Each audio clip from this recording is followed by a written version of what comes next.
Welcome back. 14 minutes after the hour now. The New York rabbi whose home was the scene of an anti-Semitic attack is speaking out and urging the nation to forge forward in faith. Why it is important for Americans of all beliefs and backgrounds to condemn these attacks on Jewish communities. Joining us live for more on that is former mayor of Shiloh, Israel, David Rubin. David, thank you for joining us. We appreciate your time. What do you make of what happened over the weekend and the response to it?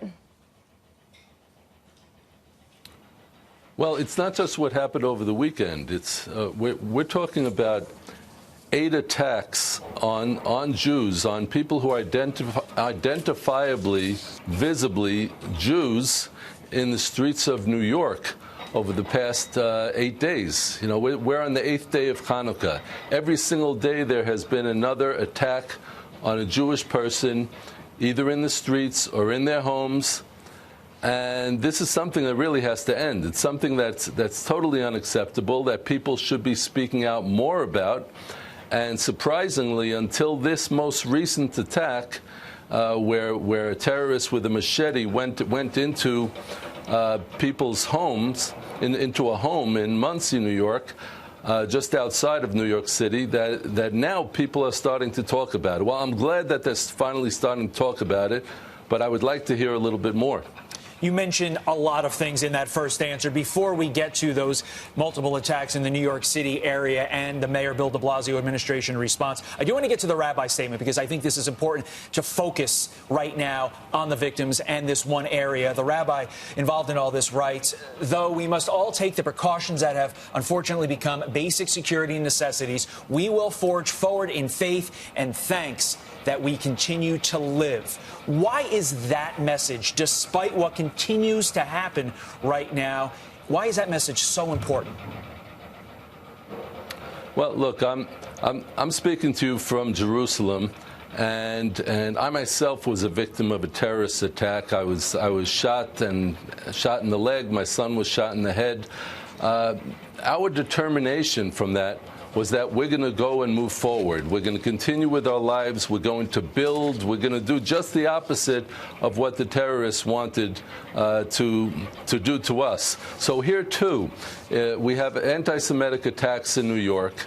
And when those attacks are committed against us, our determination is that we are going to do just the opposite of what the terrorists want to do to us. They want to destroy our faith. We are going to strengthen our faith. We are going to build, and we're going to move on. And that's what the rabbi was referring to, and I identified totally with his sentiments. You mentioned the number of attacks that we've seen, anti-Semitic attacks, especially in New York in the last week. We can go ahead and pull that up for you. And it's actually, when you see how many of them, it kind of turns your stomach a little bit. This is just in 1 week. Now, you know, you look at that, and then you talk about this bail reform program that's going to be starting in January of 2020. And this is what's happening in New York. If the victim is not injured, the defendant can be released under the program. Now, Mayor Bill de Blasio says he defends this program, saying that, you know, why keep someone behind bars if their only reason is they can't afford bail? What do you make of what's going on here in New York? And again, this is just New York. There are problems all over the country. Well, Mayor de Blasio is either being insincere or he's living on another planet. That he doesn't understand that when somebody attacks people in the streets and starts cursing at them, and just because that person didn't injure the victim, so they can't be put in jail. This woman, Tiffany Harris, who committed the latest attack in the streets of Brooklyn, she has committed 2 attacks before that. This is the 3rd attack on a Jewish person in the streets of New York.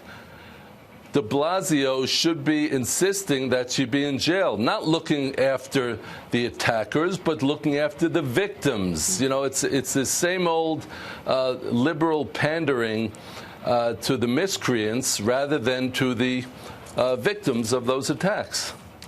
It's going to be interesting to see if there are any changes to this bail reform package in light of the recent events. David Rubin, thank you very much for being with us on such an important topic from Jerusalem. I mean, that's an important place to be when you're talking about these issues. Thank you, sir. Thank you.